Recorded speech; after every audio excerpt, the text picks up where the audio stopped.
Superior Essex manufactures its copper communications cable products in multiple facilities throughout the United States.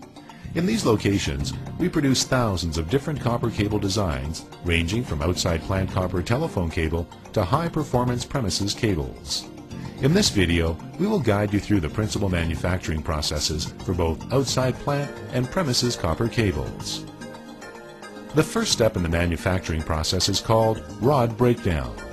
Copper is received by each plant in 5,000-pound coils of 5/16-inch diameter rod. The large rod is continuously drawn through a series of diamond dies that gradually reduce the size of the copper to 10 or 12 gauge. A special lubricant is used during the process to reduce friction between the dies and the copper and to provide a smooth, high-quality wire. The output of this process is stored in large vertical coils called stem packs. The stem packs are transferred to another drawing operation that further reduces the wire gauge to a size required by the finished cable. In this second drawing step, the copper is also annealed, which is a softening process that is accomplished by passing a large electrical current through the wire for a fraction of a second and then cooling it with water. During this phase, the diameter of the copper is carefully controlled using laser measuring heads. The annealed copper conductor now enters the insulation process, where one or more extruders apply a plastic coating to the wire. This process is continuously monitored and controlled to tolerances of 10,000ths of an inch. Samples are taken at regular intervals to test the copper and insulation against tensile strength specifications, elongation, compression, and strip force. Exiting the extruder, the insulated wire quickly enters a cooling trough that allows the plastic insulation to harden before the wire is wound onto reels prior to the next operation, twisting. The vast majority of copper communications cables are designed around the concept of twisted pairs. Twisting helps reduce the effect of crosstalk interference. Each pair in a cable bundle has a unique twist length, from as short as 0.25 inches on Category 6A cable to as long as 6 inches on some outside plant cables. In the twisting operation shown here, 25 pairs of wires are twisted simultaneously, each with a different twist length. The multiple twisting pairs are then combined to form the cable unit in the next process called stranding. Here you can see how the pairs are fed through multiple faceplates to carefully control pair position as the wires are stranded or twisted to form the cable unit.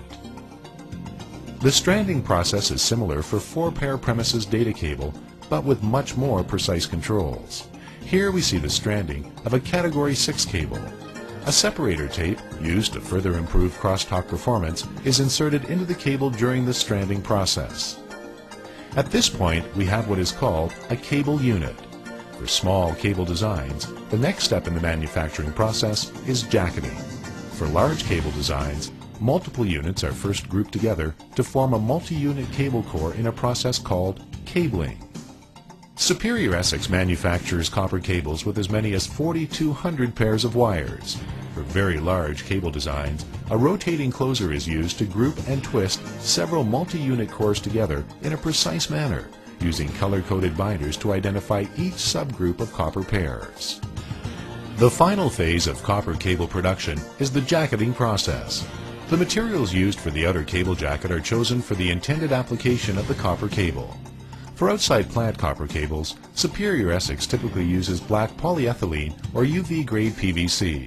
For premises cables, varying grades of PVCs and fluoropolymers are used for the jacket, depending on the application of the cable and the flame safety rating required.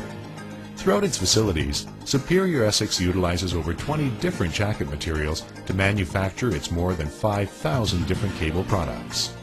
The jacket extruder is simply a scaled-up version of the insulation extruders we saw earlier.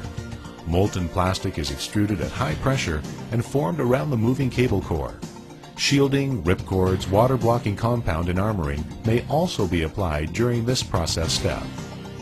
After the cable exits the extruder, it passes through a long cooling bath and then is passed through a laser micrometer to verify that its diameter is within specifications.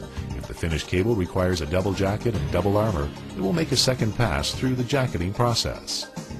The cable is printed just before it is put into its final package.